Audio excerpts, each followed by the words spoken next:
I'm Gustav Olsson from Lund University in Sweden, and I'm going to share this lecture with you.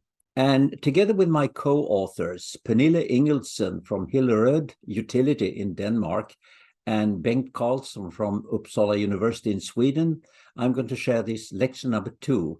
And this is about the role of control. Actually, the lecture is split up in 2 parts.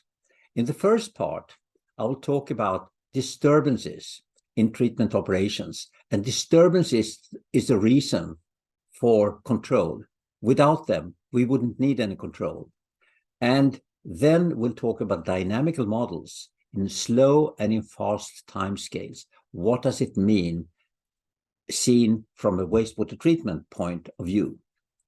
Now, in the second part, coming in the next lecture, I'll talk about control levels and also examples of control applications in wastewater treatment. And this will be about dissolved oxygen control and chemical dosage for chemical phosphorus precipitation. Now, the first topic is about disturbances. And as I said, without them, we wouldn't need any control. So let's look at what they could look like. Now, this is a recording of disturbances in a small wastewater treatment plant. And that means it's basically municipal waste. There is hardly any industrial waste in this. And what you see is a period from Thursday to Sunday. And you can see on the flow that you see daily peaks in the morning of each day. And apparently it's bigger on the Saturday because people are more at home. You will also see the variations in the COD total coming into the plant, in the nitrogen coming in, and in the phosphorus. And you see a peak in the phosphorus, for example, when people wash a lot. Now, going to another treatment plant, you see a different pattern. You see in about 200 hours, in other words, 8 days, the COD is varying, the ammonia, nitrogen is varying, but the flow rate looks different. Why does it look like that? Well, it is continuously varying. So actually what you see is the result of a treatment plant having 3 pumps with no speed control. And that means when the flow rate is small, then you need only 1 pump. When the flow rate is higher, then 2 pumps are turned on. And you see the sudden changes in the flow rate into the plant. But this is not the true flow rate coming from the sewer. And in sometimes at high flow rates, you need 3 pumps. And you can see how the flow rate and the flow rate is having a peak. And of course, this will create a disturbance into the plant, a disturbance that is not created from influent, but it's created by the operation itself. Now, you can also see how the amplitude distribution looks like. And in a municipal plant, you can see the distribution of COD is from very low level, and the average level is about 200 milligrams per liter of COD. But you can even find, in some cases, very small number of time periods where the COD is very high. And a similar pattern on the ammonia nitrogen. At an average, about 10 milligrams per liter, but you also see some small concentrations coming in sometimes and very high concentrations coming in sometimes. And all of that is a motivation for you have to adapt to the various disturbances coming into the plant. Here is another relationship between temperature and flow rate. And this is in southern Sweden in late November and December. And that means the water coming in is cold. And for example, when you see here, the flow rate is increasing very much, then you see a corresponding temperature drop for about 2 degrees Celsius. And also in this case, where you see the, you see the flow rate here is increasing, and the corresponding temperature drop is also significant. And then, of course, will influence also the treatability of the water. Another consequence of disturbances is the rain. And on the top diagram, you see the rain intensity, then the flow rate into the treatment plant. And also, this is actually how the suspended solids look like at the effluent of the secondary sedimentation. And you can see this is an overloaded sedimentation unit. Now, when, for example, at the red line here, you see the flow rate is increasing and also the suspended solids are increasing. Similarly here, you see the flow rate is going up and the corresponding suspended solids is actually going up at too high a level. This means that we really have to consider how disturbances are spread along the plant operation, from the input to the primary sedimentation, to the aerator, to the secondary sedimentation. And also you will see between the anaerobic and aerobic treatment. And this is the case here. In the lower diagram, you can see the reject water flow rate from the anaerobic digester. And this is sent back to the beginning of the plant. And you can see corresponding big change in the oxygen uptake rate. And a similar pattern at a later occasion and an even later occasion. So this means that here we create a disturbance in the plant operation, which is not, of course, acceptable. So we have to think about the interactions between the different unit processes when we talk about control, not one unit isolated from the other process units. The second thing is about dynamics. And dynamics is, well, it depends on the user. So all of us have some experiences of car driving. And when you look of a model for a car, what do you mean? Well, it can mean very different things. For the designer of the engine, for example, then you need a model that describes all the details of the gear train, of the combustion, of how the mechanical forces are spreading in the system, and so on and so forth. In other words, you need a detailed model describing all the different physical processes in the engine and motor systems. As a driver, usually, if you're not a very nerdish engineer, you don't worry about the model for the engine. What you worry about is, how does the car respond when I change the acceleration? How does it brake? How does the car react for my steering wheel movements? In other words, as a driver, you need a completely different model. And this is either a mental model or, of course, if you have an autopilot in a self-driving cars, you need another kind of model describing the relation between the power of the engine and the behavior of the car. Then you don't worry about all the equations that describe what's happening internally in the engine. Well, you can have the same kind of now attitude. Who needs the model for a wastewater treatment plant? Well, the designer needs a model of the plant before even it's built. In other words, to find out how to really get the right volumes, how to get the right treatability, and whatever it is. In other words, the designer needs a model that describes the individual parts of the system. The process engineer, now he is working at an existing plant operating. The process engineer won't like to know what's going to happen the next hour, the next day, the next week. Or, given the information I get from the instrumentation, what does it tell me? Is the plant operating normally, or is it behaving in a way that is erroneous? Similarly, the control engineer, The control engineer would like to know the feedback control. In other words, for example, if I increase the airflow rate, what does it mean for the dissolved oxygen concentration? Or if I increase the recycle flow rate, what does it mean for nitrification, denitrification, or any other variable? They need different models. Or the operator would like to know what happens if I increase the flow rate here or decrease the airflow rate or change the valve.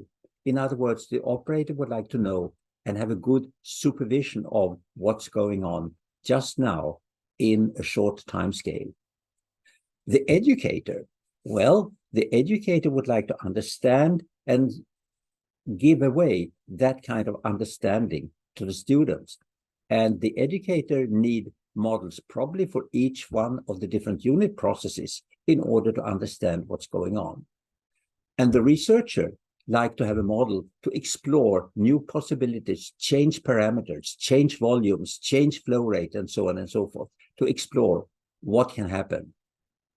So we are interested in different details of the system, but also we are interested in different time scales.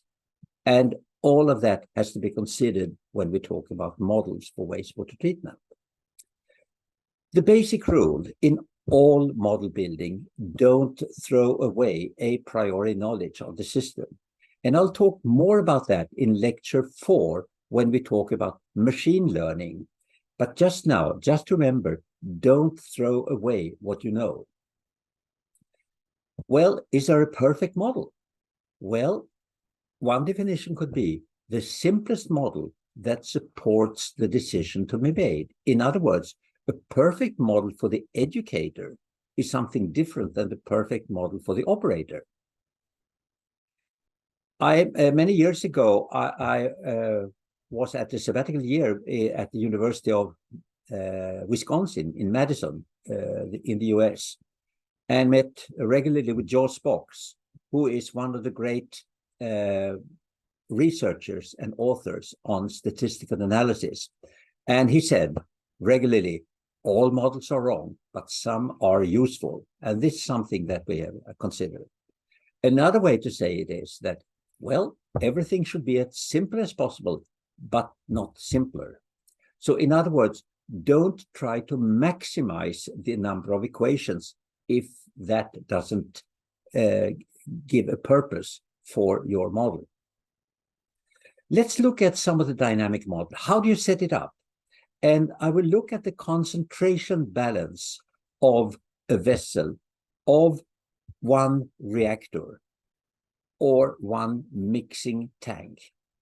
In this case, the first term with the derivative V dc dt, that denotes the rate of change of the content in the vessel. The next term, Q in times C in, that's the flow rate times the concentration coming in. That's how much of that specific component is coming into the play. And of course, a similar term, what's going out.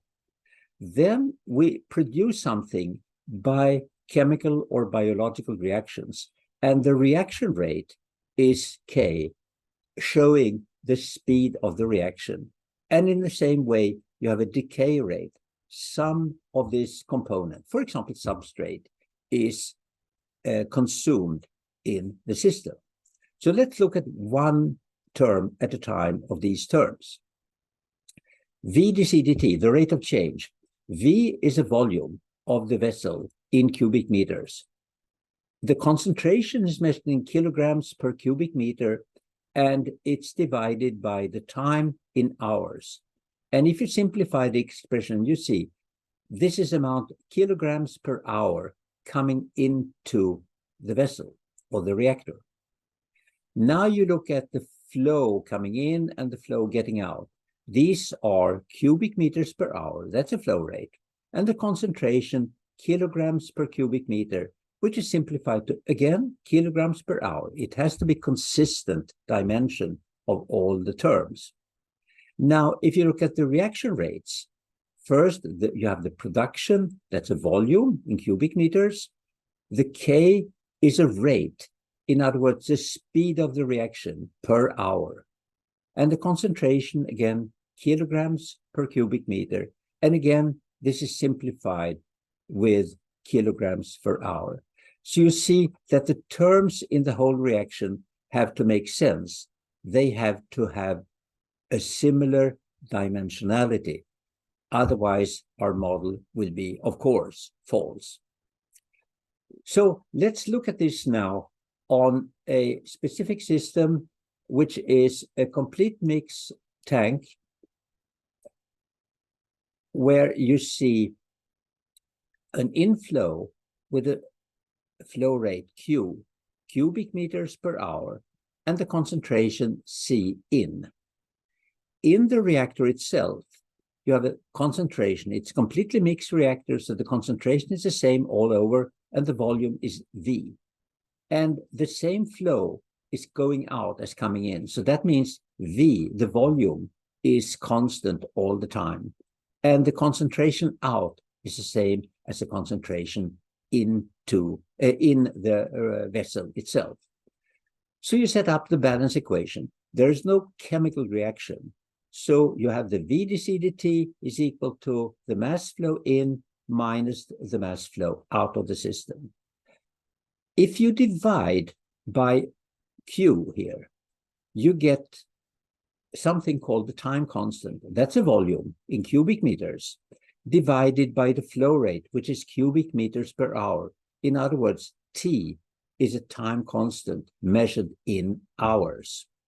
So you can change the equation from this one by dividing by Q, and you get T dc dt is equal to C in minus C. So now let's look how the concentration behaves in this dynamical system. Let's look at the first case where the concentration into the plant is 0 and suddenly you increase it to 1. It's a simulation. And T is defined as the volume divided by the flow rate into the system. The first curve here showing how the concentration in the tank increases from 0 up to 1, but it takes some time. And this depends that it takes time for the component to be completely mixed in the tank. Now let's make the volume twice as big. In other words, T is equal to 2 instead of 1. The volume is twice as big. The flow rate is the same. Then, having a bigger tank, it takes simply a longer time to really get all the concentration completely mixed. And if you increase the volume 5 times the initial one, then you can see that concentration takes, of course, even longer time to be completely mixed. So in this way, we can see that the concentration doesn't change as quickly in the tank as in the influent. It takes some time. Let's look at another point of view. And now we say that the volume is constant, but instead we change the influent concentration. And in the first case, we change the influent concentration from 0 to 1. And it takes some time before the concentration in the tank is up to 1, depending on the time it takes to mix. Now let's increase the concentration from 0 to 2. And then you can see it takes some time before it reaches the concentration 2. And if it's increasing to 5, then it takes the same amount of time to go to the final level. In other words, you see the final concentration is 5 times bigger than the initial concentration in the first case. This is what we call the system is linear.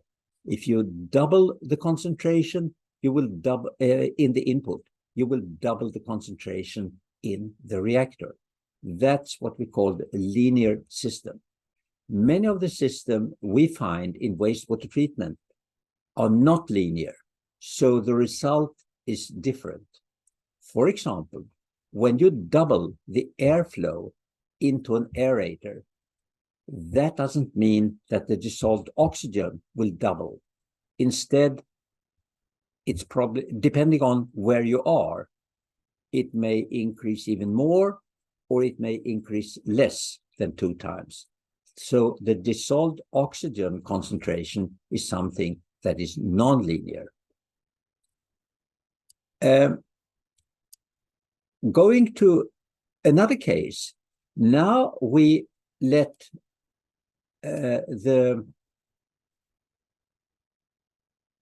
I'll just move the picture here. We let the influent flow rate vary like a sine wave. And in this case, this means that the influent concentration is varying sine wave. What happens in the tank? So let's look first at the relatively slow variation. And you see, this is how the concentration varies in the tank. And the period is the same as the influent flow rate. Now, what happens if you increase the speed? In other words, you double the speed. And then you see the red curve here is the concentration in the tank. It has the same speed as the influent. In other words, the periodicity is the same, but the amplitude is smaller. And if you increase the speed even more, the green curve, then you see, of course, the frequency in the concentration increases in the tank, but the amplitude is lower. What does it mean from a practical point of view? Well, it means if you have big variations in the influent, then if you make the volume of the aerator, for example, bigger and bigger, then you wouldn't see the disturbance will simply be attenuated. This has been a traditional way to design a treatment plant. If you make the volume bigger and bigger and bigger, then you would see less and less of the disturbances. And that looks fine, but you pay with a much higher design cost. And the purpose of control is to make sure that, yes, we can decrease the amplitude of these disturbances in the tank without making the tank bigger. We can control them by having different kinds of control variables. Now, let's look at another case where you have 4 tanks in series. Now the concentration in has a flow rate of Q and the concentration C in. And now the concentration will spread first from tank 1 to tank 2 to tank 3 to tank 4, and you have a concentration out of the system, which is the same as the concentration in tank 4. Each one of them are completely mixed, but they are 4 tanks in series. Now we can set up the concentration dynamics of the first tank, and this is what's coming in, this is what's going out. The second tank has an influent concentration of C1 and the effluent concentration of C2, and so on. And the last tank has an influent of C3 and the effluent concentration is C4. Now, let's do the same thing.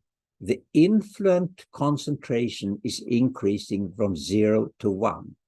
What happens in the different tanks? Well, the first tank is hit first, and you can see the concentration going up fairly quickly to 1, as we saw in the previous case with only 1 tank with complete mixed concentration. The second tank reacts a little bit later because it has the first tank as the influent, and then you can see the reaction and the concentration is slower. And the third tank has a second tank as its influent concentration, and you will see an even later reaction or concentration increase, sorry. And the tank 4 is coming last. So in this case, you can see how the concentration propagates in the system from tank 1 to tank 4, but it takes some time, having to do with the volume of each one of the 4 tanks in series. If you do the same kind of experiment as we did before, you let the influent concentration vary like a sine wave. You can think about this as diurnal variations, for example. Then the concentration in the first tank will vary like the blue curve here. And you can see that the amplitude is quite big compared to number 2. It's also varying, but with a smaller amplitude. And number 3, the red curve, is having an even smaller amplitude. And number 4, of course, coming late, is responding late to the concentration change, and also the amplitude of the concentration is the smallest one. So this is how you change the behavior when you come further down in the system. Now, let's add one feature more. In each one of these 4 concentrations, you have now a reaction. For example, think about this as substrate coming in here. Substrate is consumed in the first tank, and in the similar way in tank 2, 3, and 4, related to the concentration in that tank. Now, K is the reaction rate, and the bigger reaction rate, the more is consumed, of course. Now, if you make a step change, you change the influent concentration from 0 to 1 at time 0. And then you can see in the first reactor, now the concentration is not going up to 1, it's going up to only to 0.5, because some of the substrate has been consumed. In tank number 2, even more consumed, and tank 3 and tank 4. So the reaction makes the concentration in the last one only 0.05 compared to 1 milligram per liter, for example, in this influent. So when you have no reactions, you will see the same final concentration in the 4 reactors. If you have consumption with reactions, then you can see the concentrations going down from tank number 1 to 2, 3, and 4. Now let's look at the simple respirometer. That is simply a biological reactor. And we don't supply any air with it. We start with a high air concentration, and then we stop the airflow. By doing that, we can also see that the oxygen concentration will decrease related to the oxygen uptake rate. Now, the respiration rate is, if the DO concentration is high, then it's proportional to the DO concentration, SO. But if the concentration is small, then this constant, saturation constant, is big compared to S. So that means that in the beginning, the SO, the DO concentration, is large. So this term becomes almost equal to 1. While SO is small, then the concentration is proportional to SO divided by K only. And it behaves like this. You start with a very high DO concentration, and then you can see the respiration rate is very fast. It is almost constant. But when the DO concentration is going down, then the reaction rate is smaller and smaller, and now it's becoming 0. Because if you look at the previous one, then when SO is equal to 0, then the reaction rate, in other words, the oxygen uptake rate, is equal to 0. This is a typical non-linear behavior. And if you increase the maximum oxygen uptake rate, then of course you will have a quicker depletion of dissolved oxygen going down to zero. So what to include in the model now? Well, we need wastewater characterization. We need the dynamical processes. We need the number of reactors, settlers, sedimentation units, and so on and so forth. We need to know the hydrodynamics. Is it a mixing? Is it a plug flow? We need to know, is it a step feed, equalization basins, pre-treatment, and so on? We need to know where are the instruments and where are the actuators. In other words, the pumps, the motors, the valves. And where are the controllers? And all of this also has, of course, to end up in a calibration of the model parameters. We have to verify that the model is relevant for the system. So modeling the plant, now this means we don't have to start from scratch any longer, because there are advanced activated sludge models for the bioreactors. There are models for reactor hydraulics.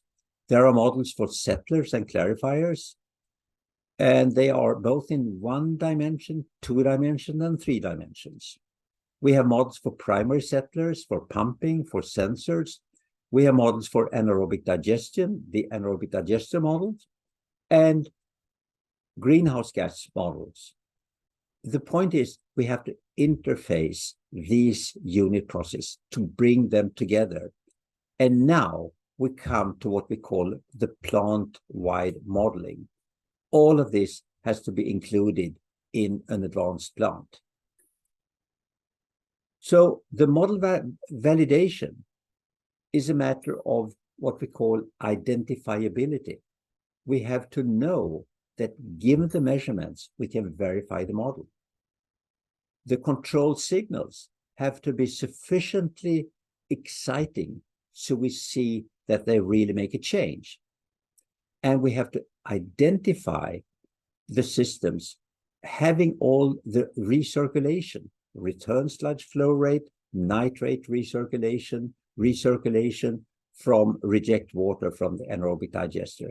And so it is a feedback system, means that model validation is by no means trivial in this case. What I've shown now is that we use the physical knowledge to create something that we call the white box approach. In other words, we start up with a physical equation, we set them up as dynamic equation, we can create simulation models. That's called the white box approach. Later on, we will talk about how we use data. We use measurements to identify what's going on. Then we don't have our mass balances and so on, only from the models. This has the advantage and it has drawbacks. And I'll talk about more about that in the last lecture 4. And the challenge is to find sufficiently good input signals that can reveal what's going on in the system. But that's a topic for lecture 4, as I said. So with that, I would like to thank you for listening and hoping that you will come back for part 2 of this lecture. Thank you very much.